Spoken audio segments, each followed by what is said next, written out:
Ang buhay sa probinsya, tahimik lang pero may halong kalbaryo. Dito naman sa Maynila, may oportunidad nga at malaki ang sahod. Matapobre naman ang amo.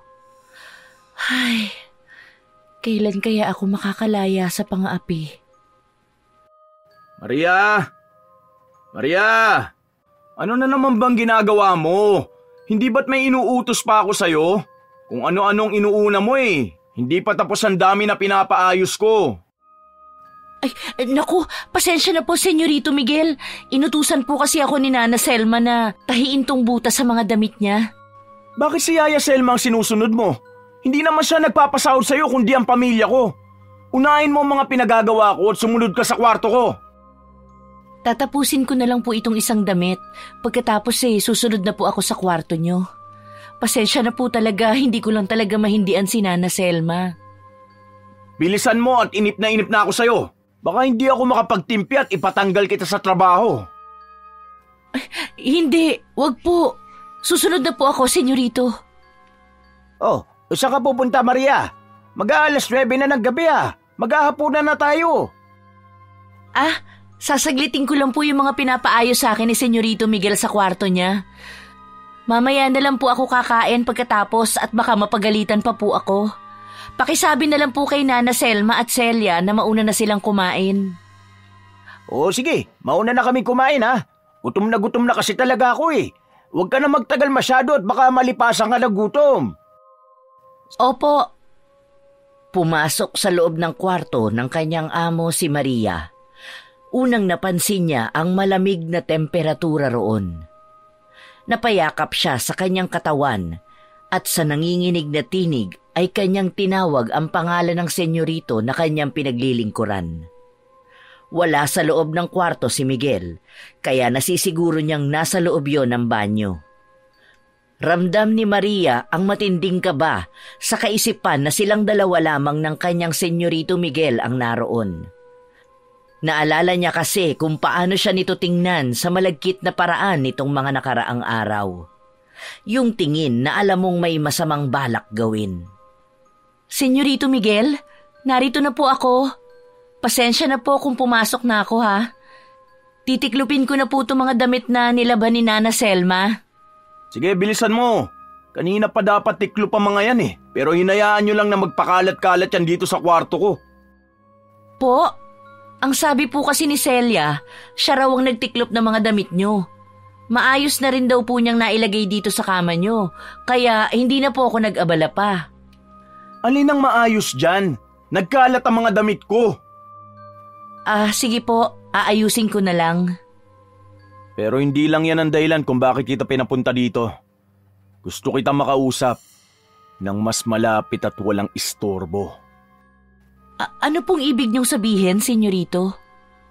Teka, huwag po kayo lalapit. Maawa po kayo. Nandito lang po ako para magtrabaho.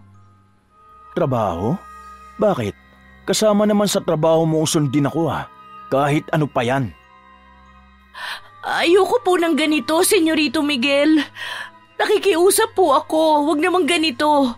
Lalabas na po ako. Bakit ka lalabas? Maglalaro pa tayo. Huwag ka mag-alala dahil sisiguruhin kung masisiyahan ka sa gagawin natin. Ayoko po. Isusumbong ko po kayo sa inyong ina, Senyorito. Sa tingin mo ba may pakialam si Mami kapag nagsumbong ka? Sino sa tingin mo mas paniniwalaan niya sa ating dalawa? Ikaw na katulong lang o ako na anak niya? Pilit na kumakawala si Maria mula sa mahigpit na hawak sa kanya ng amo. Ngunit kulang pa ang lakas niya para makawala rito. Inabot ni Maria ang braso ni Miguel at saka kinalmot ito. Buong akala niya ay mabibitawan siya nito ngunit mas lalo lamang humigpit ang hawak nito sa kanya at isang malakas na suntok sa sikmura ang ibinigay nito sa kanya. Napaigik sa sakit si Maria at para siyang nawala ng ulirat sa sobrang sakit. Nang bumagsak siya sa kama nito ay pumunta ito sa pinto at inilak yun. Bumalik din naman sa kanya ang binata at kaagad siyang kinubabawan. Mapaghanap at malalim na halik ang iginawad nito sa kanyang mga labi. Parang tuod lamang si Maria habang nakahiga at tahimik na lumuluha.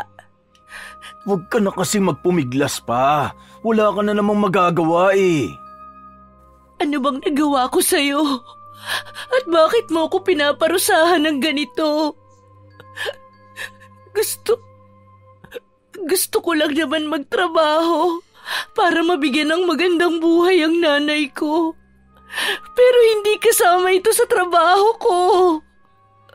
Nakikiusap ako sa'yo, senyorito. Tama na po. Huwag po ako. Bakit ba nagrereklamo ka pa? Hindi ba dapat matuwa ka pa kasi merong isang mayaman na katulad ko ang nagbibigay ng atensyon sa'yo ngayon? Na sana hindi na lang. Napakasama mo, senyorito. Maangkin mo man ang katawan ko ngayon. Titiyakin ko na hinding-hindi ka masisiyahan. Talaga? Ang bango-bango mo, Maria. Wala kang naging nobyo sa probinsya nyo, di ba? Ako ang makakauna sa'yo kung ganon. Paano mo nalaman yan? Narinig ko kayo ni Celia habang nag-uusap kayo. Napakasama mo, senyorito Miguel. Alam ko naman na hindi ka gagawa ng mabuti eh. Pero hindi ko lubos akalain na sukdulan pala ang kasamaan mo. Nakikiusap ako sa'yo. Tama na! Titigil lang ako kapag natapos ko ng gawin ang gusto kong gawin sa'yo. Huwag ka rin magkakamali na magsumbong, ha? Kung sa bagay, kahit naman magsumbong ka, wala rin namang maniniwala sa'yo. Sino bang mas paniniwalaan ng lahat? Ang salita mo laban sa akin o ako na anak ng mga amo mo? Baboy ka, Miguel! Napakasama mo! Tandaan mo to. Kung nagtagumpay ka man sa akin ngayon, sisiguraduhin ko naman na pagsisisihan mo tong ginawa mo sa akin. Talaga? Gaganti ka? Kaya mo ba? Naniniwala ako may awa ang Diyos. Alam kong hindi niya ako pababayaan. Panay ang pagmamakaawa ni Maria na tigilan na siya ni Miguel. Pero hindi talaga ito nagpapigil sa panghahalay sa kanya. Wala nang nagawa si Maria kundi ang umiyak na lamang habang patuloy si Miguel sa pambababoy sa kanya. Tanging pag-iyak na lamang ang nagawa ni Maria. Diring-diri siya sa kanyang pagkatao. Napupuno ng puot at pighati ang kanyang puso. Wala naman siyang tinapakan o inagrabyadong tao para danasin niya ang kahayupang ito. Nakalabas lamang si Maria sa kwarto ni Miguel nang makatulog ito. Sa labas ng bahay siya dumiretso at doon nag-iiyak. Panginoon, bakit niyo po ako hinayaan na lang? Ako po ba'y walang halaga? Wala naman akong naging kasalanan sa inyo para danasin ko ang lahat ng ito ngayon.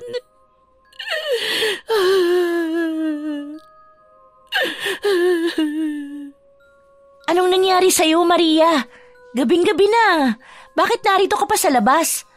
Pumasok na tayo sa loob at magpahinga. Wala. Naaalala ko lang si nanay. Mag-isa lang kasi siyang naiwan sa probinsya namin. Nakalimutan ko pang tawagan kanina. Namimiss mo ang nanay mo? Siya din ba ang dahilan kung bakit ka umiiyak ngayon? Hindi. Iba pa. Kung ganon, ano? Anong dahilan? Bakit ka umiiyak?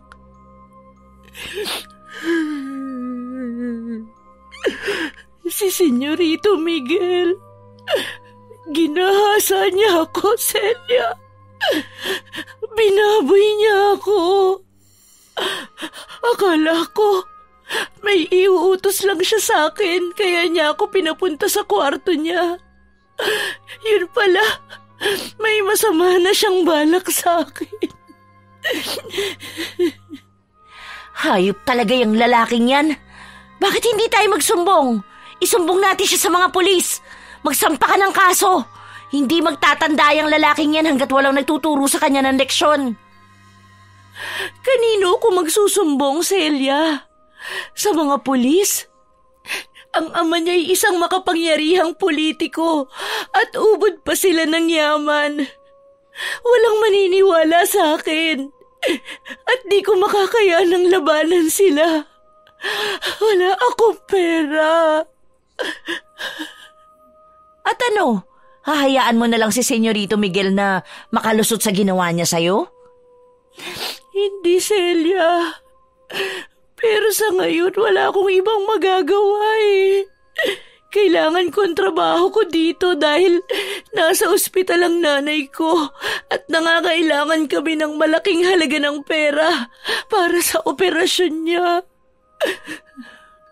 Kung ayaw mo magtiwala sa hustisya, may kilala akong tao na pwedeng tumulong sa'yo. Sino? Si Apo Malakas, isa siyang albularyo at mangkukulam sa kabilang baryo. Marami na akong naririnig tungkol sa kanya. Lahat ng humingi ng tulong sa kanya ay nagkaroon ng hustisya sa paraang hindi kayang ibigay ng batas. Celia, natatakot ako. Ang pangkukulam ay labag sa kalooban ng Diyos. Oo nga't isang albularya ang aking ina, pero hindi siya kailanman gumawa ng masama sa kapwa namin. Puro panggagamot lang ng may sakit ang kanyang ginagawa.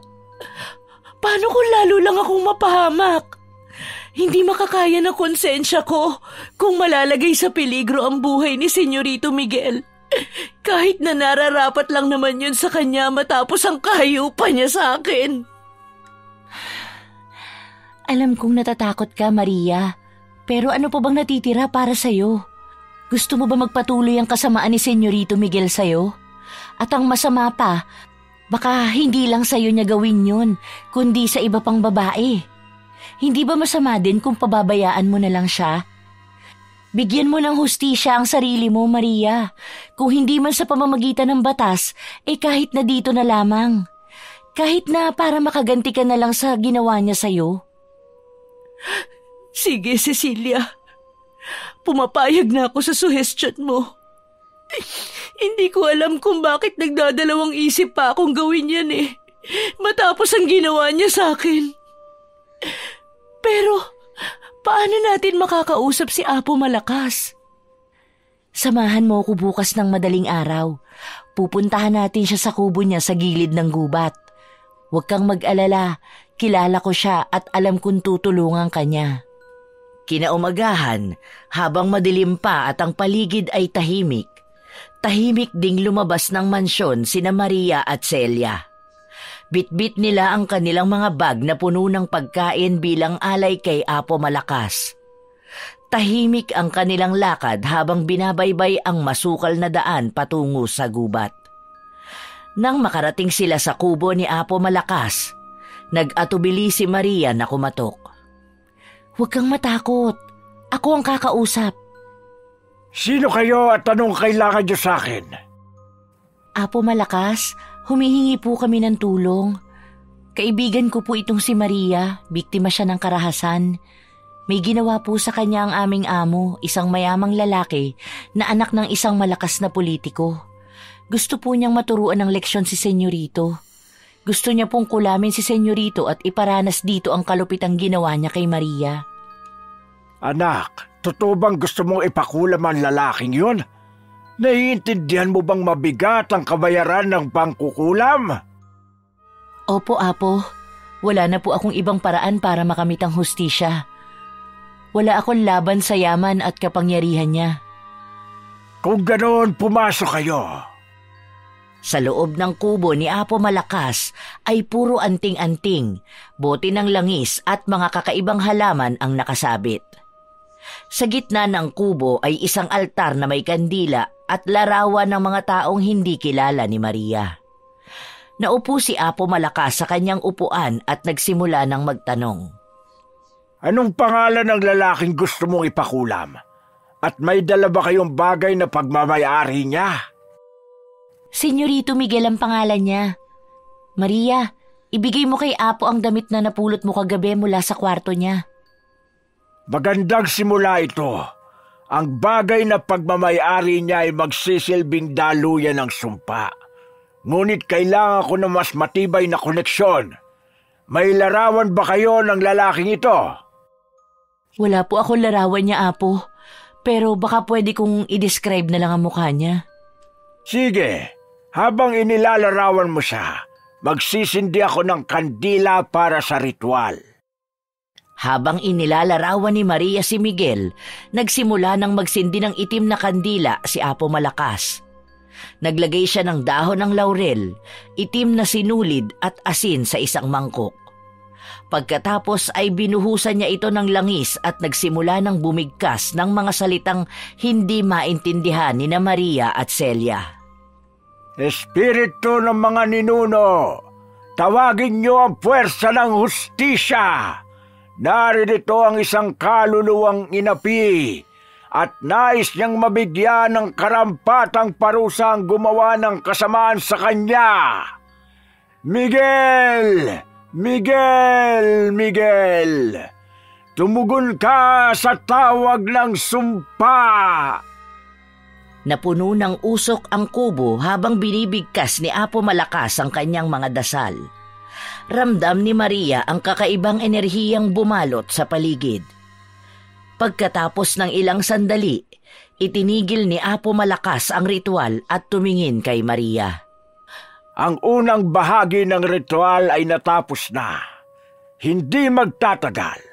Magsisimula ng makaranas ng hindi magandang pangyayari si Miguel. Ngunit Maria, kailangan mong ikaw mismo ang magtapos ng sumpa. Paano, Apo? Ano po ang kailangan kong gawin? Ito ang huling sangkap ng sumpa. Ihalo mo ito sa pagkain o inumin ni Miguel. Kapag nakain niya ito, mas magiging malakas ang sumpa at hinding-hindi na siya makakatakas. Ngunit tandaan mo, Maria, ito'y may kaakibat na kabayaran. Kapag ginamit mo ito, ang galit at puot ay magiging bahagi na ng iyong puso. Siguraduhin mong handa ka. Handa na po ako. Wala rin naman po akong ibang paraan. Gagawin ko po ang lahat para makamit ang hustisyang nararapat sa akin. Bago umalis sina Maria at Celia sa kubo, binigyan sila ni Apo Malakas ng paalala. Hindi dapat malaman ni Miguel kung sino ang nasa likod ng mga nangyayari sa kanya at kailangang mag-ingat si Maria upang hindi mabuko ang kanyang plano. Lumisan silang dalawa na may bigat pa rin sa puso ni Maria. Ngunit may bahid ng pag-asa na mabibigyan ng hustisya ang kanyang naranasan. Magmadali na tayo at baka mapansin nilang wala tayo sa mansyon kagalitan pa tayo ni Nana Selma. Ang mahirap pa, baka pagalitan tayo ni Senyora Christine at masasanti pa. Salamat, Celia, ha. Salamat sa pagdala mo sa akin kay Apo Malakas. Nung una ayoko talagang gumanti sa ginawa sa akin ni Miguel dahil tingin ko wala naman ako magagawa para labanan siya. Ngunit ngayon na may paraan na ako para makaganti, hindi ko alam kung bakit nagagalak ang puso ko sa sobrang saya. Sabi ko naman sa iyo may paraan para makaganti kay Senyorito Miguel nang hindi na kailangan gumamit pa ng batas. Dahil tulad ng sabi mo, wala naman yung maitutulong para makamit mo ang hustisya dahil pera ang sinasamba ng batas. Tuturuan ko ng leksyon si Senyorito Miguel. At hindi ako titigil hanggat hindi ako natatapos sa kanya. Pahihirapan ko siya katulad ng ginawa niya sa akin. Sana'y magtagumpay ka. Dumaan ang mga araw at nagsimula ng maranasan ni Miguel ang mga epekto ng kulam na isinagawa ni Maria sa tulong ni Apo Malakas. Alam na alam ni Maria yon sapagkat tahimik lamang siya na nakamasid sa bawat nangyayari kay Miguel. Bagamat sa unay tila pangkaraniwang karamdaman lamang ang nararamdaman ni Miguel, unti-unti naman itong lumalala at nagiging mas kakaiba. Nakangiti lamang si Maria na pinapanood ang paghihirap ng taong sumira sa kanyang pagkatao. Isang gabi sa mansyon ng pamilya ni Miguel, nakahiga siya sa kanyang kama, pawisan at hindi mapakali, habang si Maria ay tahimik lamang na nakikinig habang naglilinis. Ayaw niya sanang pumasok sa kwarto ng halimaw, ngunit wala naman siyang ibang pamimilian. At isa pa, gusto ring obserbahan ni Maria si Miguel kung umeepekto na ba rito ang kulam na ginawa niya. Ano ba itong nangyayari sa akin? Hindi ako makahinga. Parang may nakadagan sa dibdib ko. May sakit po ba kayo, senyorito? Gusto niyo po bang tawagin ko si senyora para mapatingnan kayo sa mga doktor? Hindi na kailangan. Ikuha mo na lang ako ng tubig dyan sa ref ko at paracetamol na rin. Iinom ako ng gamot at baka bukas pagkagising ko, wala na itong nararamdaman ko. Sandali po at kukuha lang ako. Malaya at hindi ka galit sa akin. Nagustuhan mo rin bang ginawa natin kagabi? Huwag kang mag-alala dahil hindi naman yun ang huling beses na maglalaro tayo. Hintayin mo lang akong gumaling at muli kitang dadalin sa langit. Hinding-hindi mo makakalimutan ang gagawin natin kahit na magkaroon ka pa ng nobyo o asawa. Hindi ka pa pala tapos? Gusto mo pang umulit? Nasaan ang konsensya mo, Senyorito Miguel? Hindi ko pinapakita sa'yo kung gaano kita kinasusuklaman, pero hindi ibig sabihin nun, nagustuhan ko na ang ginawa mo sa akin. Hinding-hindi ko makakalimutan ang kababuyan mo, Senyorito. Huwag ka nang magalit, Maria. Ang mahalaga ay nasiyahan ka naman sa ginawa natin. Nagtaas lamang ng kilay niya si Maria at kumuha ng tubig sa ref ng binata na nasa loob lang ng kwarto nito. Pasimpleng kinuha niya ang bote na may lamang pulang likido at nilagyan ng baso na may lamang tubig. Inabot ni Maria ang tubig sa kanyang amo. Ang laki-laki pa ng pagkakangisi nito sa kanya. Palihim na napaingos na lamang si Maria. Hawak ni Miguel ang dibdib. Pilit nitong inaabot ang tubig mula sa kanyang kamay, ngunit nang tangkain nitong inumin yun, biglang bumagsak ang baso mula sa kamay ng binata at nabasag. Napasimangot si Maria. Sayang ang likido. Mabuti na lamang at may natira pa siya. Ano ba to? Hindi ko naman magamit ang mga kamay ko.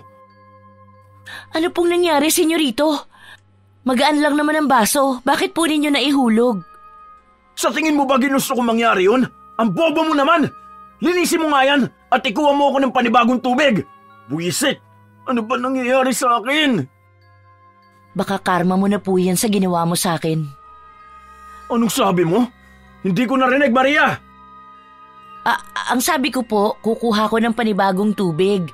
Tapos bababa ako para kumuha ng map para po mapunasan yung tubig na tumapon sa sahig. Bilisan mo na kung ganon! Huwag kang babagal-bagal! Sinasahuran ka naman dito ng tama pero pabobo-bobo ka! Sinasahuran ako ng tama, pero hindi kasama doon ang panghahalay na ginawa mo sa akin, senyorito. Magpasalamat ka dahil mahirap lang ako at hindi ko kayang ipaglaban sa korte ang ginawa mo sa akin. Dami mo namang arte! Napailing na lamang si Maria. Nagiging bugnuti na masyado ang kanyang amo at mukhang unti-unti na ngang umeepekto ang pangkukulam ni Apo Malakas sa binata. Muli na lamang kumuha ng tubig si Maria at nilagyan ng pulang likido yon. Hindi siya napapansin ng binata dahil abala ito sa pakikiramdam sa nararamdaman. Iniabot niya yun muli kay Miguel at lihim na napangiti na lamang si Maria nang sa wakas ay mainom yung lahat ni Miguel. Sa kusina, kinabukasan, naroroon si Celia at Maria, nagluluto ng almusal. Maria, napansin mo ba si Senyorito Miguel kagabi? Ang ingay niya, akala ko may nag-aaway sa loob ng kwarto niya . Naroon ako sa kwarto niya kagabi naglilinis. Kitang-kita ko ang nangyayari sa kanya. Nagsisimula ng maningilang karma sa kanya. Ang galing talaga ni Apo Malakas. Sabi ko na nga ba siya lang ang makakatulong sa'yo para makaganti kay Senyorito Miguel. Unti-unti ko siyang pahihirapan. Tingnan na lang natin kung may mukha pa siyang maiharap sa mga tao pagkatapos kong gawin ang paghihiganti ko. Ano pinagbubulungan niyo dyan dalawa? Hindi makakalabas si Nana Selma sa kanyang kwarto dahil masama ang pakiramdam. Biniling niya nga na kayong dalawa na lang daw muna ang bahala sa pagluluto. Pinapasabi din ni Senyorito Miguel na pumunta ka sa opisina niya sa taas, Maria. At marami daw siyang ipapalinis sa'yo doon. Nagkakatuwaan lang po kami ni Celia, Kuya Jose. Pasensya na po. Nagluluto na rin po kami ng almusal ng mga amo natin. Ay sige, bilisan nyo na dyan at anumang oras ay bababa na ang pamilya nila para kumain. Siguraduhin nyo na masarap ang mga niluluto nyo ha, dahil si Nana Selma ang makakagalitan kung hindi. Oo, alam naman namin, Mang Jose. Huwag mo nang ulit-ulitin pa. Sige na, magtrabaho ka na bago ka pa makita ni Senyora Christine na walang ginagawa. Baka mamaya ikaw pa ang masisante imbis na kami ni Maria.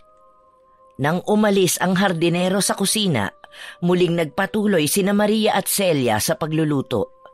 Pinag-uusapan nilang dalawa ang mga plano pang gawin ni Maria laban kay Miguel.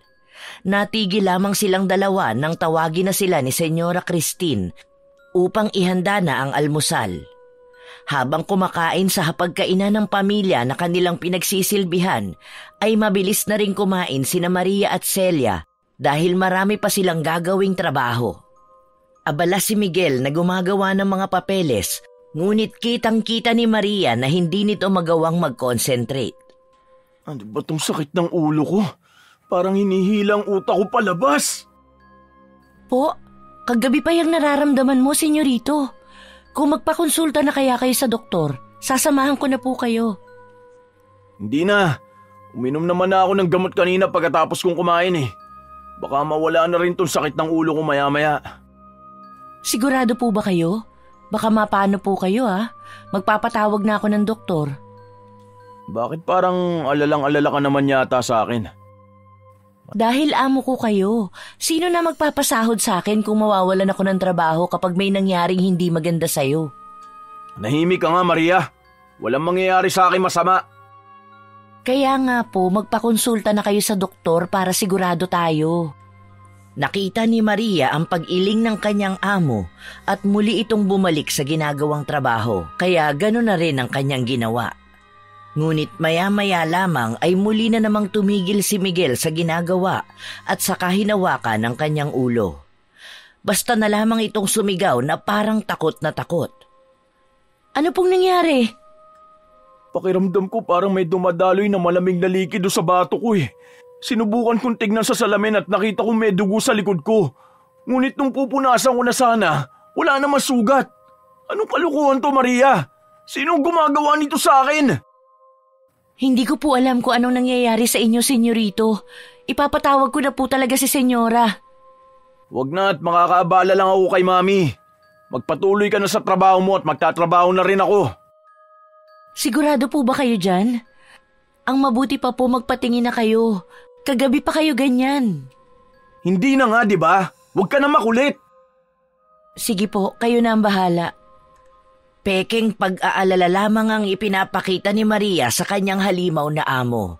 Sinusunod niya lang ang bilin ni Apo Malakas na walang dapat makaalam na siya ang may kagagawa nito kay Miguel. Ilang araw ang lumipas ay muling bumisita si Maria kay Apo Malakas. Nagdala siya ng alay at nagpasalamat na rin sa ginawa ng matanda para sa kanya. Nagsisindi ng insenso si Apo Malakas habang nasa harap ng altar na puno ng kakaibang gamit. Mga kandilang itim, alay na prutas, mga bote ng langis at mga anting-anting. Tahimik naman na nakaupo si Maria sa tabi ng matanda. May halong kaba at determinasyon ang kanyang mga mata. Apo, maraming salamat po sa ginawa ninyo para sa akin. Pero gusto ko pong malaman, may iba pa ho ba akong dapat gawin para masiguro kong magdurusa ng husto si Miguel? Kinuha ni Apo Malakas ang isang maliit na manika na gawa sa tela at pinuno ng mga kakaibang simbolo. Ito ang sunod na gagamitin mo, anak. Iuugnay natin ito kay Miguel gamit ang isang bagay na may kinalaman sa kanya. Buhok, damit, o kahit alikabok mula sa kanyang bahay. Sa tuwing nais mong ipadama sa kanya ang sakit, tusukin mo ang tamang bahagi ng manika. Paano ko po malalaman kung tama ang ginagawa ko? Sundin mo ang sinasabi ng iyong puso. Ang galit at sakit na nararamdaman mo ang iyong magiging gabay. Pero tandaan mo, anak, huwag mong gagamitin ito ng walang dahilan. Ang kulam ay may presyo. Anong klaseng presyo, Apo? Hindi pa ho ba sapat na dahilan ang ginawa niya sa akin para gumante ko sa kanya? Sukdulan po ang galit ko kay Miguel sa ginawa niya sa akin. Mahirap lang po ako at ang dignidad ko lang po ang maipagmamalaki ko sa lahat. Saan po ako pupulutin kung hindi ko ipaglalaban ang dignidad ko ngayon? Nauunawaan kita, ngunit ang bawat kulam ay nagbibigay ng epekto sa mambabarang. Kapag ginawa mo ito ng may labis na galit, maaaring maubos ang iyong enerhiya. At kung sakaling magbago ang isip mo at bitiwan ang ritual, maaaring bumalik sa iyo ang lahat ng sakit na ibinibigay kay Miguel. Handa po akong harapin ang lahat ng yan. Desidido na po ako. Isa pa anak, huwag kang masyadong magpakita ng awa. Ang awa ay kahinaan.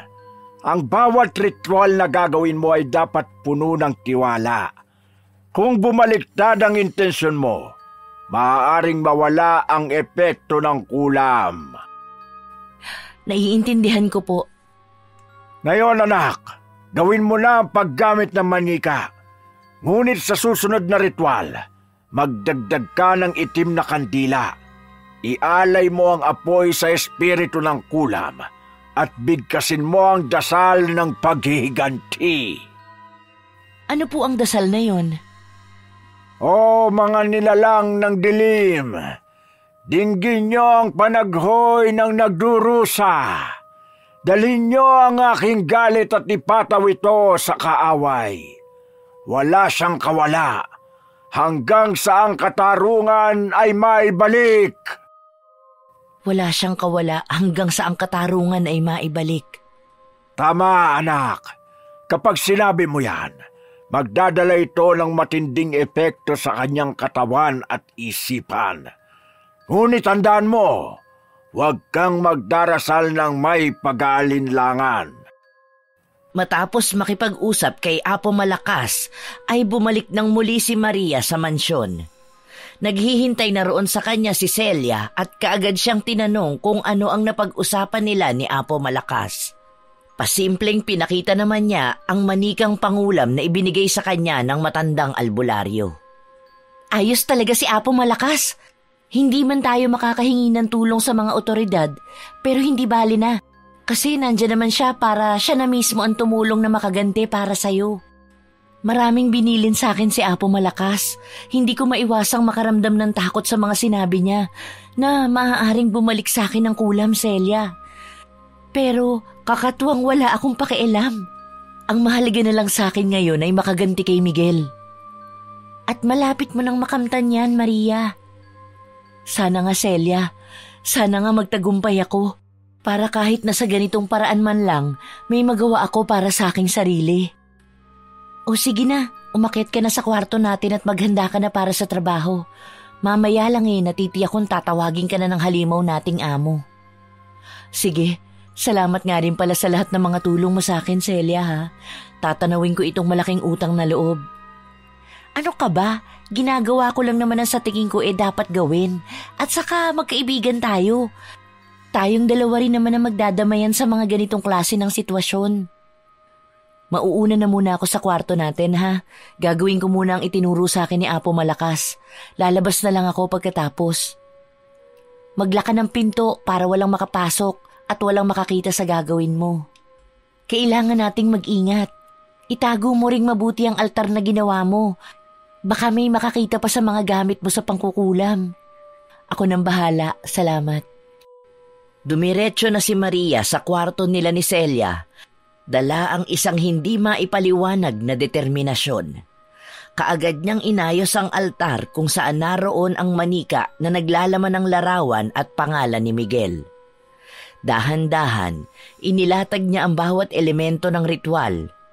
Itim na kandila, insenso at mga anting-anting na nagtataglay ng mga nakatagong lihim ng kanyang galit. Ibinigay din yon sa kanya ni Apo Malakas bago siya umalis kanina. Sinindihan niya ang kandila at ang itim na usok nito'y tila nagdala ng malamig na hangin na pumuno sa silid. Hawak ang manika, sinimula ni Maria ang ritual. Isa-isang tusok ng karayom ang ginawa niya. Bawat galaw ay puno ng bigat ng damdamin.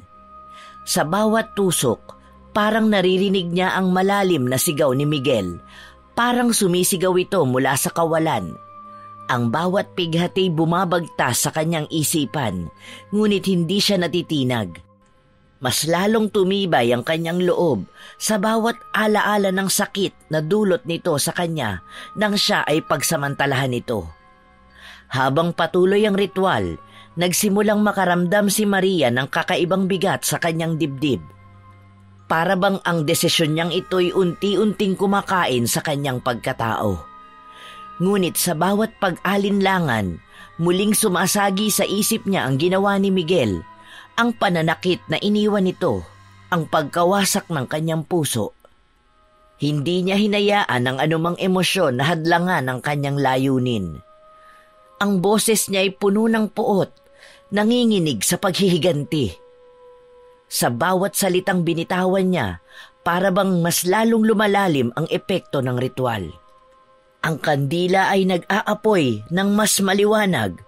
Ang usok ay tila nagiging mas makapal at ang buong silid ay nagmistulang pugon ng galit at pagkamuhi. Ramdam mo na ba, Miguel? Ramdam mo na ba ang sakit na binigay mo sa akin? Maria, tapos ka na ba? Handa na ang hapunan natin. Lumabas ka na muna para makakain na tayo. Sige, palabas na ako. Tapos mo na bang gawin ang ritual? Papasok ako ha. Tapos mo na bang gawin ang ritual? Oo, pinapalabas ko na lang sa bintana ang mga usok. Mahirap na at baka may makakita pa. Tama. Pagkatapos niyan, lumabas ka na ha at sabay-sabay na tayo ni Nana Selma kumain ng hapunan. Kumusta na ba si Nana Selma? Magaling na ba siya? Inuubo na lang ang matanda, pero ayos naman ang pakiramdam niya. Matapos ayusin ni Maria ang kwarto nila ni Celia, sumunod na rin siya sa hapagkainan at nakisabay na sa hapunan ni Nana Selma, Kuya Jose at Celia. Lechon manok ang ulam nila. Libre ni Kuya Jose dahil kaarawan pala nito ngayon. Masaya nilang pinagsaluhan ng hapunan. Nang matapos ay bumalik na rin sina Maria at Celia sa kanilang kwarto. Ikinuwento ni Maria ng detalyadong-detalyado ang pagpunta niya sa bahay ni Apo Malakas at ang mga napag-usapan nilang dalawa. Hindi ko alam, pero may parte talaga sa akin ng tinatamaan na ng konsensya, Celia. Iniisip ko kung tama pa ba itong ginagawa kong pagganti kay Miguel. Hindi maaari ang ganyan, Maria. Nung lumapit tayo kay Apo Malakas, hindi ba sabi niya kailangan na buo ang loob mo sa paghihiganti kay Miguel at sumang-ayon ka? Ngayon ka ba susuko? Halimaw ang Miguel na yun at dapat lang mangyari sa kanya ang pinagdadaanan niya ngayon. Huwag kang maawa kay Miguel. Hindi nga siya naawa nung ginahasa ka niya eh. Pasensya na kung biglang ganun ang pumasok sa isip ko. Buo pa naman ang loob mo sa gagawin mong pagganti, di ba? Oo, hindi naman nawawala ang galit na meron ako para sa kanya. Mabuti kung ganun. Huwag na masyadong isipin pa yan. Ang mabuti pa, magpahinga na tayo. Kailangan mo pa maging malakas para sa pinaplano mong pagganti kay Miguel. Sige, mauuna na akong matulog. Magpahinga ka na rin, Celia. Oo, basta mauna ka na. Akmang matutulog na sana si Maria nang makarinig sila ng sunod-sunod na katok sa kanilang pinto. Tumayo si Celia at pinagbuksan ang kumakatok. Ganun na lamang ang gulat nilang pareho nang pumasok sa loob ng kwarto si Miguel at hinahanap kaagad si Maria. Mamaya ka na lang matulog. May papaayos pa ako sa'yo. Gabing-gabi na ho, senyorito. Oras na ng pagpapahinga namin. Kung may ipagagawa po kayo kay Maria, ipagpabukas na lamang ninyo. Anong ibig mo sabihin? Hindi kayo susunod sa gusto kong mangyari? Ang klaro naman ang sinabi ko, di ba? Gusto kong pumunta si Maria sa kwarto ko dahil may ipapagawa ko sa kanya. Bakit ho, senyorito? Hindi po ba pwedeng ipagpabukas yan? Bakit ba mas marunong ka ba sa akin? Gusto mo bang ipasisanti na kita? Masyado kang kumukontra sa gusto ko ipagawa kay Maria. Iniisip ko lang naman po kung ano yung maaaring ipagawa niyo pa kay Maria sa ganitong oras at hindi po pwedeng ipagpabukas na lang. Wala ka nang pakialam dun. Huwag ka nang magtanong dahil wala naman akong utang sa'yo para sagutin ang mga katanungan mo. Ang mabuti mong gawin, manahimik ka na lang kung mahal mo pa ang trabaho mo. Tama na, Celia. Salamat sa pag-aalala mo sa akin, pero kailangan pa rin nating sundin si Senyorito Miguel. Pasensya na po, Senyorito. Hindi ko po sinasadyang galitin kayo. Ganyan dapat. Matuto kayong makinig at sumunod ha. Hindi yung dami nyo pa sinasabi. Kung gusto nyong magtagal sa trabaho dito sa amin, matuto kayong lumugar ng tama. Opo, Senyorito. Mauna na po kayo at susunod po ako sa inyo. Bilisan mo. Napakayabang niya. Hindi naman siya nagpapasahod sa atin. Bakit kailangan niyang takutin tayo ng ganun? Hayaan mo na. Wala naman tayong magagawa. Magtanong kaya ako kay Apo Malakas kung paano papalalakasin ang kulam na binigay mo sa kanya. Yung tipong mahihiya na siyang lumabas man lang sa kwarto niya. Shh! Tumigil ka na, Celia. Baka may makarinig pa sa'yo. Hayaan mo at ako nang bahala sa kanya. Yung malalang pagganti sana ang gusto ko, ha? Oo, at hindi pa naman ako natatapos sa kanya. Dito ka na muna at aakyatin ko na si Senyorito Miguel. Baka umuusok na ilong nun sa galit. Sige, mag-iingat ka, ha? At huwag ka masyadong maglalapit sa lalaking yun. Sige, maiwan na kita. Susunod ako sa'yo. Dumiretso na si Maria sa kwarto ni Senyorito Miguel. Gabi na. Tahimik ang buong bahay maliban sa mahinang kaluskos ng mga dahon sa labas. Hawak ni Maria ang kanyang dibdib habang papalapit siya sa pinto ng kwarto ni Miguel. Hindi pa man siya kumakatok ay narinig na niya ang sigaw nito mula sa loob.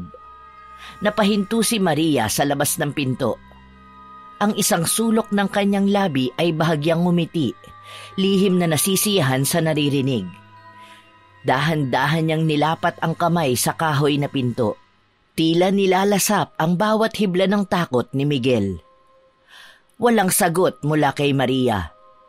Kumatok siya ng bahagya, sapat lamang para marinig ng binata. Sino yan? Sino ang nasa kwarto ko? Lumabas ka! Ipakita mo ang sarili mo! Sino ka ba? Pakiusap, tigilan niyo na ako! Bumukas ng bahagya ang pinto. Unti-unting pumasok si Maria. Ang mukha'y walang bahid ng emosyon, ngunit sa loob-loob niya'y nag-aalab ang kasiyahan. Nakita niya si Miguel na nakaupo sa gilid ng kama. Pawis na pawis at hinahabol ang hininga. Senyorito Miguel, ano nangyayari? May tao rito kanina. Nararamdaman ko. May umihila sa akin. Baka naman namamalikmata ka lang. Gabi na, baka pagod ka lang, senyorito. Paano naman magkakaroon ng ibang tao rito bukod sa inyo? Tinatakot niyo naman ako eh. Hindi ako namamalikmata at mas lalong hindi kita tinatakot. Narinig ko ang boses niya. Nararamdaman ko ang presensya niya. Nandun siya kanina sa salamin. Nakita kong anino niya eh. Wala naman tao rito, senyorito Miguel. Baka iniisip mo lang dahil sa nangyari sa'yo. Anong ibig mo sabihin? Ang ibig ko sabihin, minsan bumabalik sa atin ang mga bagay na ginagawa natin. Hindi ba ganun ang sabi nila? Wala akong kasalanan. Tigilan mo na ako. Wala kang kasalanan? Sigurado ka ba dyan? Nanatili si Maria sa tabi ng salamin, ngunit ang kanyang tingin ay matalim, parang isang ahas na nag-aabang ng tamang oras para umatake. Si Miguel sa kabilang banda ay pilit kinukumbinsi ang sarili na hindi siya natatakot. Pero kitang-kita ni Maria ang takot sa mga mata nito at hindi niya maiwasang magdiwang. Hindi totoo to! Hindi totoo! Senyorito Miguel, sino bang hinahanap mo? Tumigil ka na! Sabihin mo sa akin, ikaw ba may pakana nito? Ha? Ako? Bakit ko naman gagawin yan? Naglakad si Maria papalapit kay Miguel. Bawat hakbang ay mas nag-aalab ang kanyang galit para sa binatang amo. Lumapit siya ng husto kay Miguel hanggang halos magkadikit na ang kanilang mga mukha. Ang kanyang ngiti ay puno ng panunuya. Pero kung gagawin ko man, hindi ba't nararapat lang sa'yo yun? Wala akong ginagawa sa'yo, Maria! Huwag mo akong pagbintangan! Wala kang ginawa? Talaga? Tantanan mo na ako, pakiusap. Alisin mo na ang mga pinagagawa mo sa akin, Maria. Ang dali mo namang makalimot kung ganon, Senyorito Miguel. Kung ikaw ang dahilan sa mga nangyayari sa akin, hindi ba't sumusobra ka naman na yata? Hindi lang basta-basta ang ganti mo kapalit ng ginawa ko sa'yo. Baka mamatay ako sa ginagawa mo. Huwag kang mag-alala dahil pahihirapan muna kita bago kita hayaang mamatay. Dumukot si Maria sa kanyang bulsa at inilabas ang pulang pouch. Pinakita niya ito kay Miguel ng may misteryo. Dahan-dahan niyang binuksan ang pouch at inilabas ang ilang piraso ng itim na tela at mga punit-punit na papel na may kakaibang mga simbolo. Pinakita niya ito kay Miguel na ngayon ay nanginginig na sa takot. Ha? Ano yan? Ang alaala ng sakit na binigay mo sa akin. Ano yan, Maria? Tigilan mo na to, nakikiusap ako sa'yo! Bakit, Senyorito Miguel? Takot ka na ba? Hindi ba ikaw naman ang may gusto nito? Naaalala mo ba, Miguel? Yung gabi na kinuha mo ang hindi mo dapat kinuha? Yung gabi na tinapos mo ang mundo ko? Maria, tigilan mo na. Hindi ko naman sinasadya. Hindi mo sinasadya? Miguel, naririnig mo ba ang sinasabi mo? Ang bawat sigaw mo ngayong gabi ay sigaw na narinig ko sa aking sarili noon. Ang bawat takot na nararamdaman mo ngayon ay ang takot na iniwan mo sa akin. Huwag kang mag-alala, Senyorito Miguel, dahil hindi ako gumagawa ng kahit ano para gumanti sa'yo. Binibiro lamang kita at gustong takutin. Wala akong alam sa mga pinagsasasabi mong naririnig mo o nakikita mo. Walang iya ka! Tinatakot mo pa ako! Dapat sa'yo maparusahan sa ginawa mo sa akin!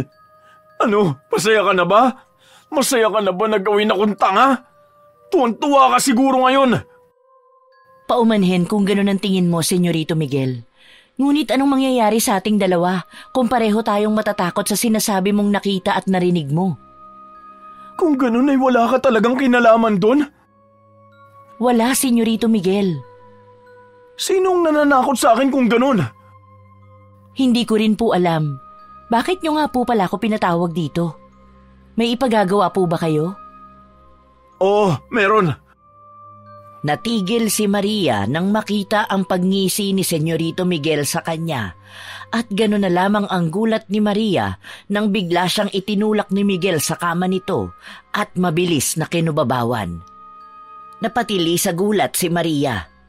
Ang kaninang mga mata ni Miguel na punong-puno ng takot ay napalitan ng matinding pagnanasa. Muling bumalik sa alaala ni Maria ang unang beses na ginawa ito sa kanya ni Miguel at natatakot siyang maulit na naman yon. Sisigaw na sana si Maria upang makahingi ng tulong, ngunit naunahan siya ni Miguel at malakas siya nitong sinuntok sa sikmura, dahilan para mawala na naman siya ng lakas para manlaban. Hindi siya makapaniwala na sa pangalawang pagkakataon ay nagawa na naman siya nitong babuyin. At gusto niyang magalit sa sarili dahil nagkaroon pa siya ng pagdadalawang isip kung itutuloy pa ba niya ang pagganti dahil nakaramdam siya ng awa para dito. Napakasarap mo talaga, Maria. Hindi ako magsasawang ulit-ulitin natin na gawin to. Umasa pa naman ako na nagbago ka na. Wala ka pa rin kasing sama. Ang sama-sama mo, Senyorito Miguel. Bakit ba palagi ka pa nagugulat sa ginagawa kong to?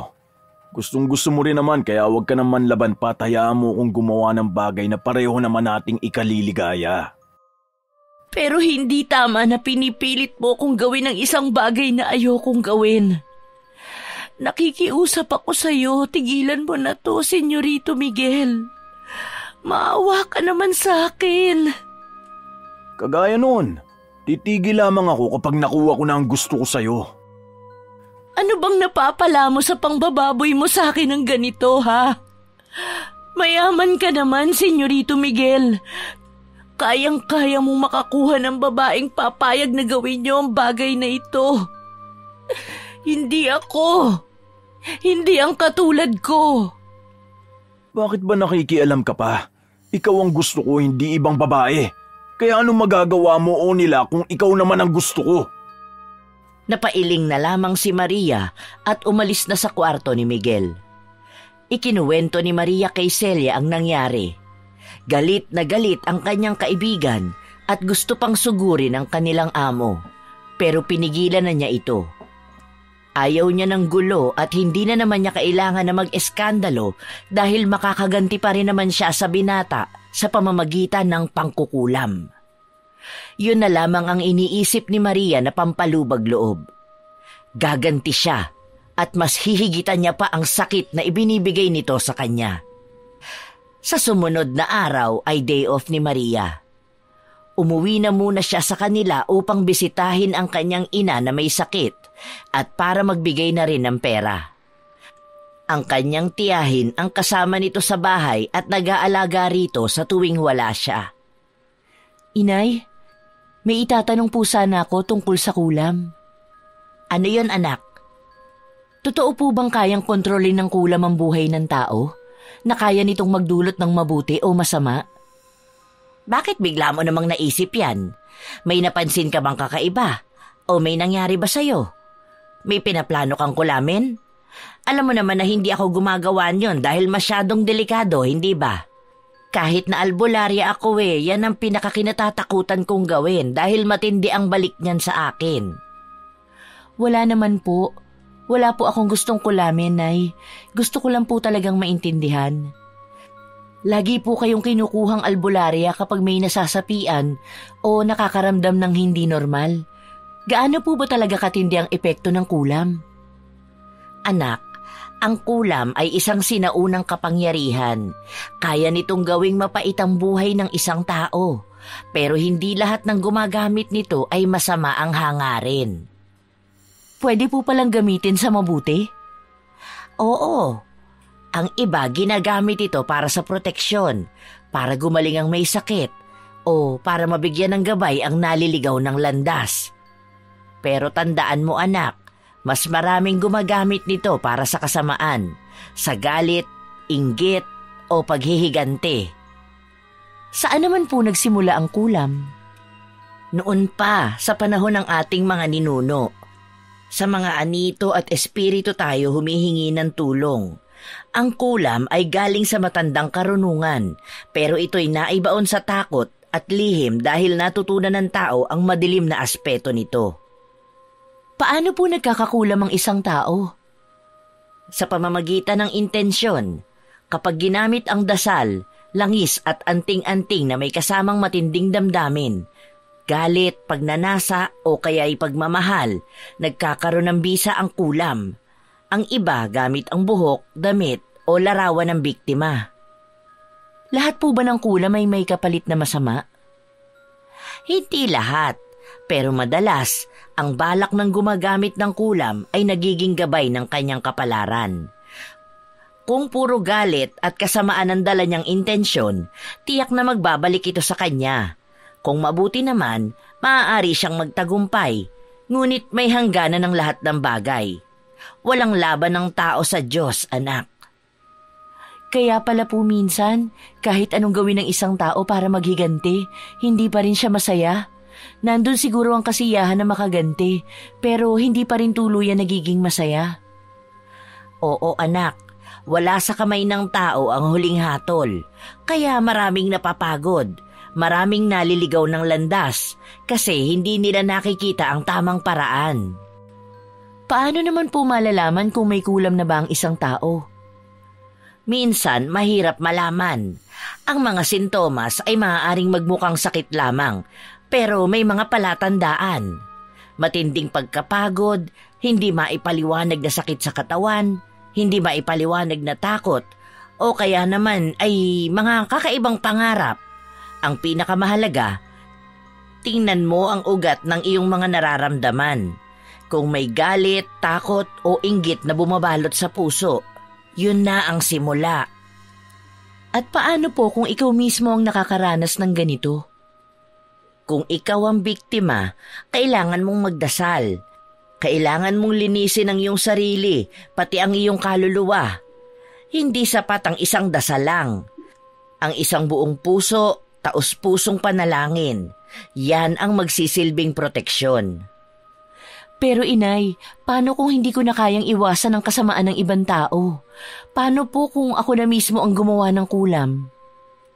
Ang buhay ng tao ay puno ng pagsubok at maraming pagsubok ang kinakaharap ng bawat isa sa atin. Hindi porke may ginawang mali sa'yo ang isang tao, gaganti ka na sa pamamagitan ng kulam.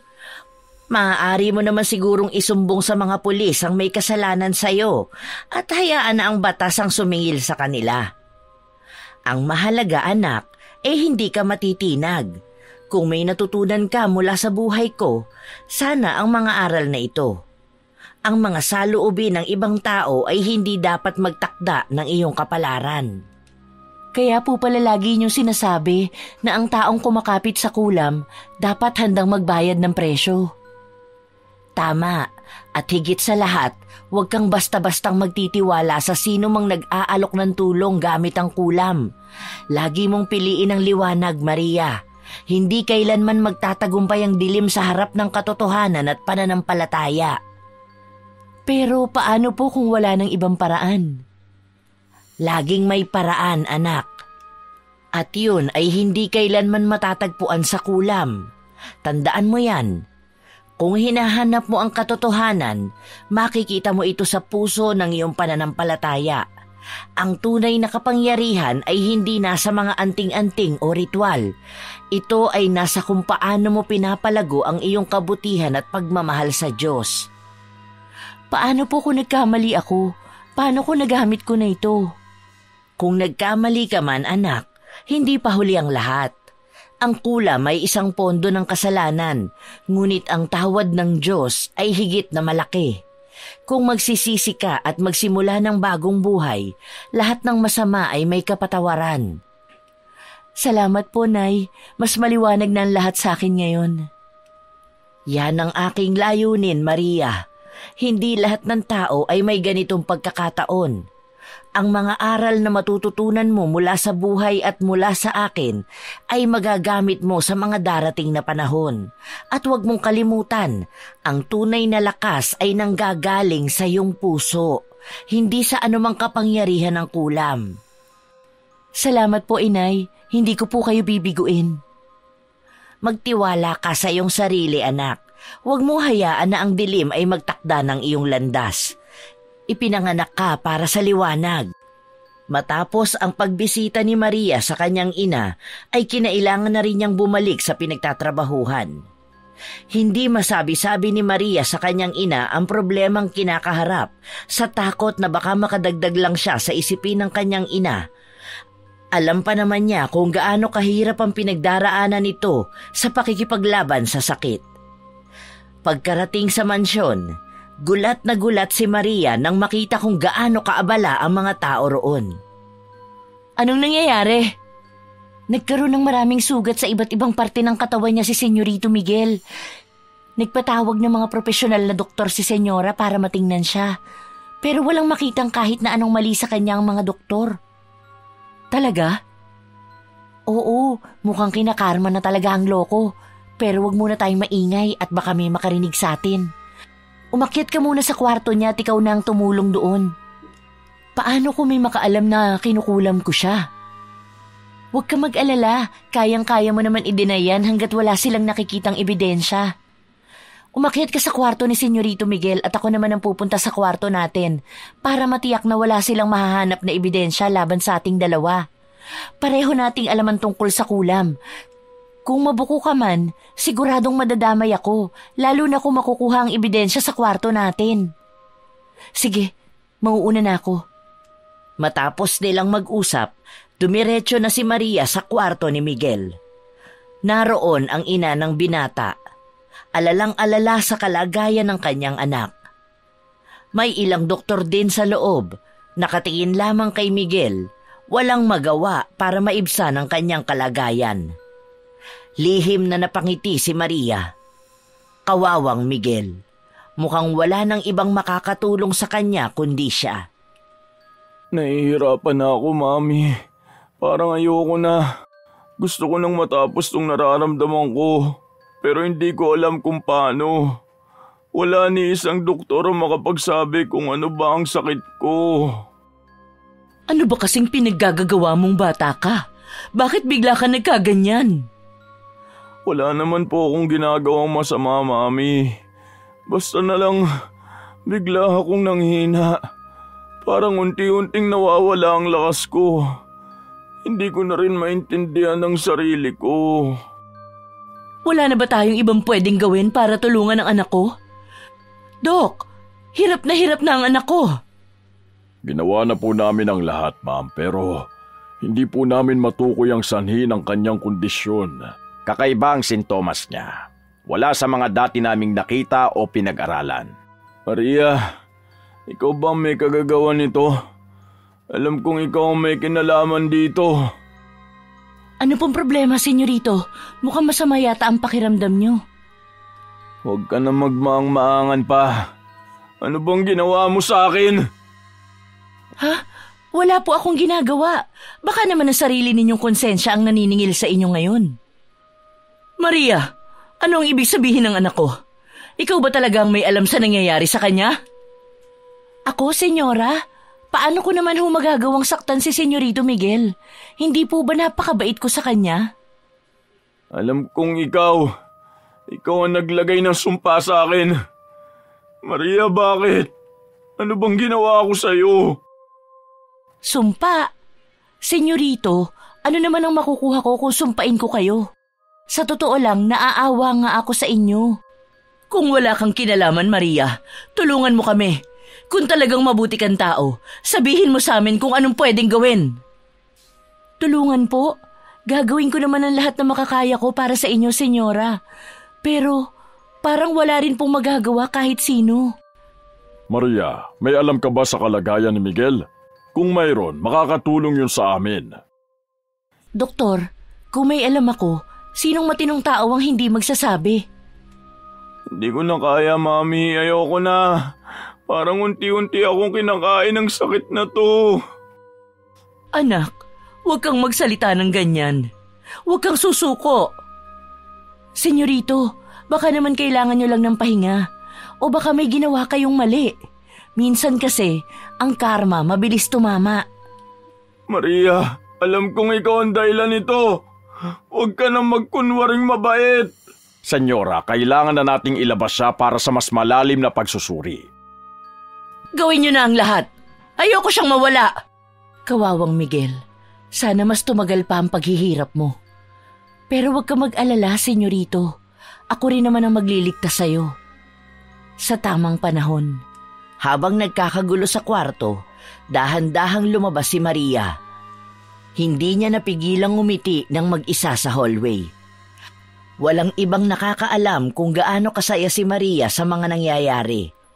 Habang lahat ay nagdurusa, siya naman ang tunay na panalo sa laro niyang puno ng kasinungalingan at panlilinlang. Ibinalik ni Maria ang kanyang maskara ng pagiging inosente bago bumalik sa kwarto. Patuloy ang eksena ng paghihirap ni Miguel habang nasa gilid lamang si Maria, nagmamasid at nag-e-enjoy sa kaguluhan. Ano na ang nangyari kay Senyorito Miguel? Wala nang magawa ang mga doktor para matulungan siya. Tinanong ka ba nila? Oo, pinaghihinalaan din ako ni Senyorito Miguel, pero itinanggi kong may alam ako. Ganyan din ang ginawa niya sa akin. Ay hindi, halos lahat naman tayo pinaghinalaan niyang may kasalanan sa nararanasan niya ngayon. Pati si Nana Selma, pinagbintangan niya rin? Oo, maging si Kuya Jose. Hindi na lang namin pinatulan ng pambibintang niya. Alam naman namin na mahirap din talaga ang pinagdadaanan niya eh. Tulungan mo akong makalabas bukas. Pupunta sana ako kay Apo Malakas para gawin ang huling bahagi ng paghihiganti ko. Pagkatapos nito, tatapusin ko na ang lahat. Bibitawan ko na ang ginagawa ko sa kanya dahil naaawa na rin ako. Sigurado ka na ba dyan? Oo, sigurado na ako. Ilang linggo ko na rin naman siyang pinahihirapan. Pagkatapos nun, saka naman ako magsasampa ng kaso laban sa kanya. Walang kasiguruhan na maipapanalo ko ang kaso, pero ang mahalaga, lumalaban naman ako ng patas. Kahit na anong gusto mo, susuportahan kita.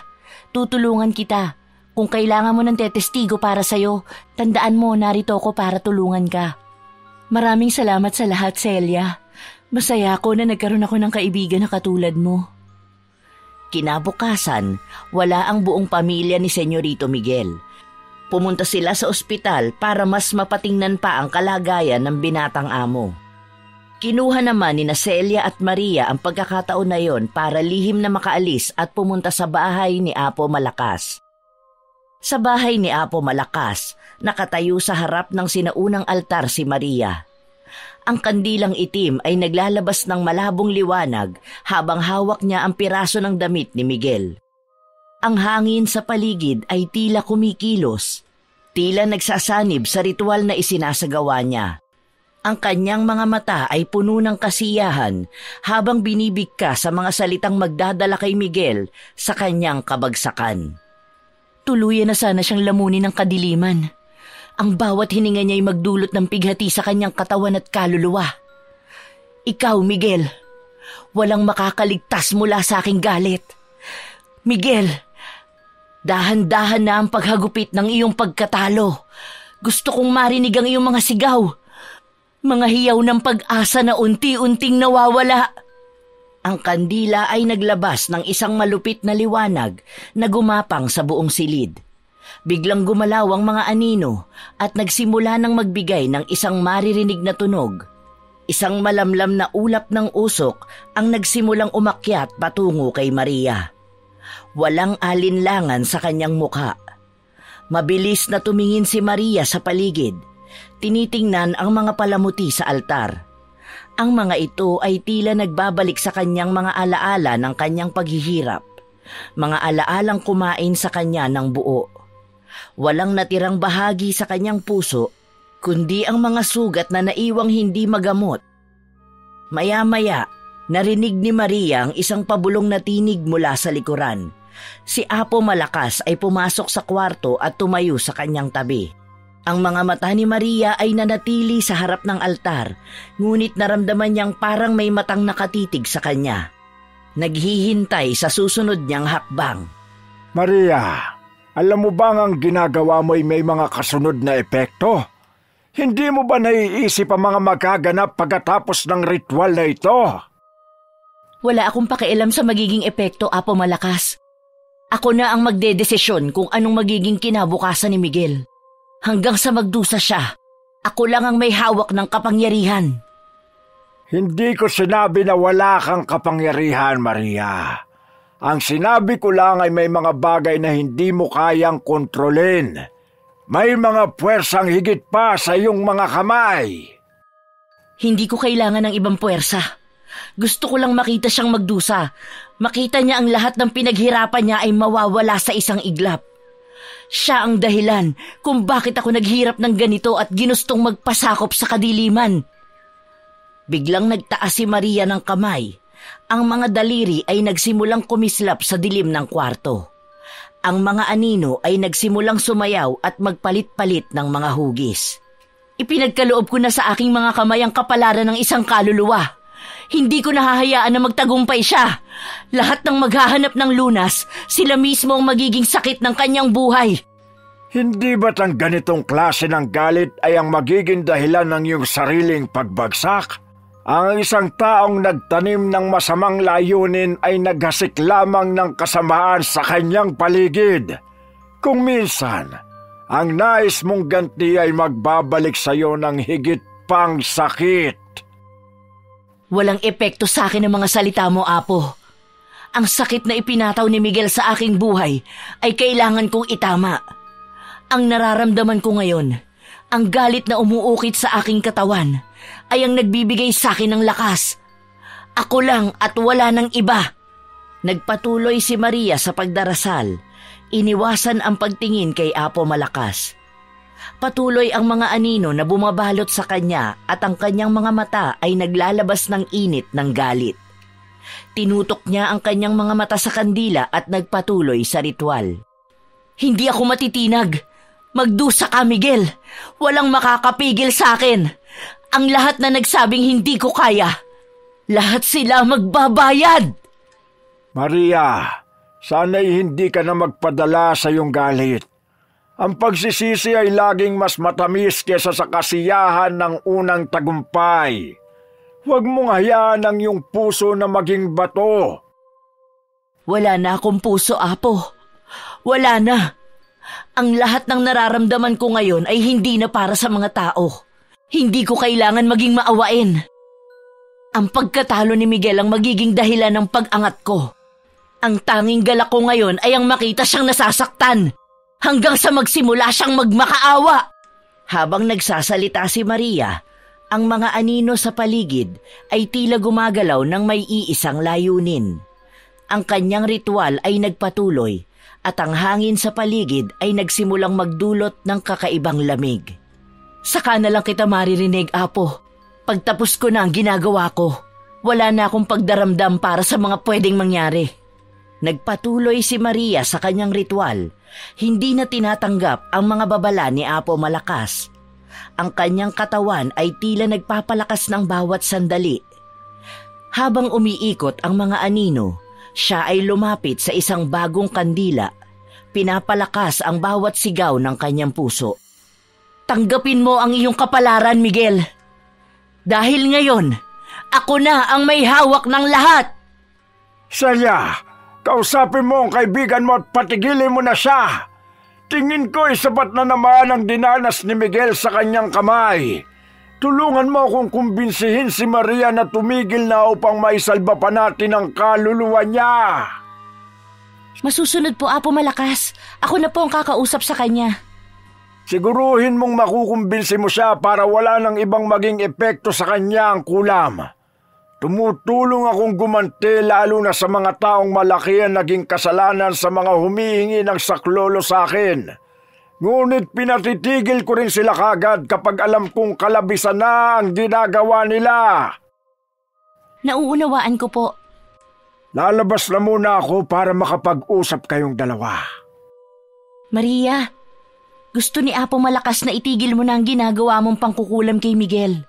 Lubos na ang panghihina ni Miguel at kitang-kita naman natin yung dalawa. Tingin ko oras na para tumigil na rin tayo sa pagganti. Pero hindi pa ako tapos sa kanya, Celia. Hindi ko pa nagagawa ang huling bahagi ng plano ko. Ako na ang nakikiusap sa iyo, Maria. Baka tuluyan mo nang mapatay si Miguel kapag nagpatuloy pa tayo. Hindi ko alam, Celia. Tingin mo ba ayos na to? Dapat na ba talaga akong tumigil? Yan ang tamang gawin mo, anak. Alam ko na ang lahat. Alam ko na kung bakit nagtatanong ka sa akin nung nakaraan nung tungkol sa kulam. Hindi ako makapaniwala na nagawa mo ang lahat ng ito. Hindi ako naging masaya na mas pinili mong ilagay sa iyong mga kamay ang batas. Pero hindi naman kita masisisi. Huwag kang mag-alala at narito naman ako para sa iyo. Susuportahan kita at ipaglalaban ko ang nangyari sa iyo sa abot ng makakaya ko. Nay, paano niyo po nalaman ang ginawa ko? Sinabi sa akin ni Nana Selma ang lahat. Nakita niya ang mga ebidensya sa kwarto ninyong dalawa ni Celia.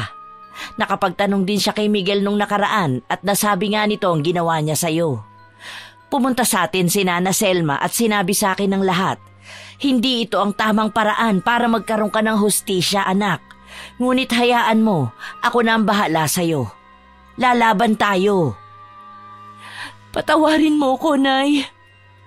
Patawarin mo po ako kung ganito ang napili kong paraan para makaganti sa ginawa sa akin ni Miguel. Wala kang dapat ihingi ng tawad dahil naging biktima ka lang din naman. Ginusto mo lang na magkaroon ng hustisya para sa sarili mo. Pero kailangan na natin itong tapusin dito. Ako na ang bahala sa lahat, anak. Tuluyan nang itinigil ni Maria ang kanyang pangkukulam na ginawa kay Miguel. Umalis na rin siya sa kanyang trabaho at hindi na kailanman nakipag-usap sa dating mga amo. Ang kanyang ina ang umayos sa lahat at nakipaglaban para sa kanya. Natigil man ang kanyang paghihiganti sa halimaw na si Miguel, ay lalaban naman siya ngayon at hihingi sila ng kanyang ina ng tulong sa otoridad. Hindi na baling walang makinig sa kanila, pero buo na ang desisyon niyang hindi siya titigil hanggat hindi niya nakukuha ang hustisya na matagal na niyang inaasam-asam. Matapos ang ilang linggong pagpapahirap ni Maria, ay napagdesisyonan na niyang tuluyan ng tigilan ang pangkukulam kay Miguel. Lalo na nang personal itong pumunta sa kanila para humingi ng tawad sa ginawa nito sa kanya. Hindi nga lang kumikibo si Maria dahil hanggang ngayon ay galit na galit pa rin talaga siya sa ginawa ni Miguel sa kanya at kailanman ay hinding-hindi niya ito mapapatawad. Pero nang sabihin nito na susuko na ito sa mga kapulisan ay unti-unting napanatag ang kanyang loob. Sa wakas ay magkakaroon na ng hustisya ang kanyang sinapit sa kamay nito. Nakakulong na si Miguel, Maria. Sa wakas, pagbabayaran na niya ang sakit na dinanas mo. Sa wakas, may kabayaran na. Salamat po, Nay. Hindi mo ako pinabayaan at pinatawad mo kaagad ako sa aking kasalanan at kagustuhan na makabawi kay Miguel sa pamamagitan ng pangkukulam. Bilang ina, ang gusto ko lang naman ay makita kang maging masaya at maligaya. Kaya ituloy lang natin ang mga buhay natin. Kalimutan na natin ang lahat ng nangyari at magsimula na tayo ng panibagong buhay. Opo, Nay. Kahit na ano pang gusto mo, basta magkasama tayong dalawa, ayos na sa akin. Wala nang mas hihigit pa sa pagmamahal mo sa akin. Kung ganon, ayos lang ba sa'yo na umuwi na muna tayo sa probinsya ng lola mo? Doon muna ako manggagamot para tuluyan ang maghilom ang mga sugat na natamo mo. Matagal na tayong hindi nakakauwi ron at baka doon mo mas madaling makalimutan lahat ng ito. Sigurado rin ako na miss mo na ang lola mo. Pero paano po ang pagpapagamot mo, Nay? Hindi pwedeng ihinto na lamang natin yun. Mas importante po sa akin na gumaling ka kesa sa nararamdaman ko. Mas gusto ko po muna kayong gumaling at maging malakas ulit. Huwag mo kong intindihin, anak. Ikaw ang iniisip ko. Kaya ko naman ang sarili ko. Isa pa, hindi na rin naman magtatagal ang buhay ko eh. Alam kong hindi madaling tanggapin ang lahat ng nangyari. Ngunit ang tanging gusto ko na lang ngayon ay makasama ka at makabawi sa'yo. Kahit na sa huling bahagi ng buhay ko. Hindi po ako makakapayag na mawala ka sa akin, Nay. Sige po, umuwi tayo kina Lola. Wala pong problema sa akin at gustong-gusto ko rin naman talaga sa tuwing umuwi tayo dun. Nakakaramdam ako ng kapayapaan at lakas doon. Mapapanatag ako at tiyak na madali ako makaka-move on kung naroon tayo. Ang mga simpleng araw doon, ang mga alaala sa kabuntot ng kalikasan. Lahat ng yun ay magbibigay sa akin ng lakas na muling magsimula. Ang mahalaga ay magkasama tayo, anak. Ang mga sugat na tinamu mo, hindi mo kailangang pasanin mag-isa. Ako ang magiging katuwang mo. Huwag mong kalimutan yon. Nandyan po kayo sa tabi ko, Nay. Wala nang hihigit pa sa pagmamahal mo. Salamat po. Salamat sa lahat ng sakripisyo at pag-unawa. Hindi ko alam kung paano ko po kayo pasasalamatan. Huwag mong isipin yon, anak. Ang pagmamahal na ipinagkaloob ko sa'yo ay walang kapantay. Ako ay naging ina sa'yo, hindi para maghintay ng kapalit. Basta't magkasama tayo, walang problema. Ang lahat ng mga sugat ng nakaraan ay matutuldukan ng mga hakbang na gagawin natin ngayon. Sa mga sandaling yon, parang ang bawat salita mula sa kanyang ina ay nakatanim na sa puso ni Maria. Mahirap kalimutan ang pinagdaanan niya, ngunit handa na siyang kalimutan ng lahat upang magkaroon ng mas maganda at maayos na buhay. Ang paghihirap na sumakop sa kanyang dibdib ay malapit ng mapawi. Dahil sa pagmamahal ng kanyang ina, natutunan niyang iwanan ang mga anino ng nakaraan at magsimula ng panibagong buhay. Isang simula na puno ng pag-asa at kaligayahan.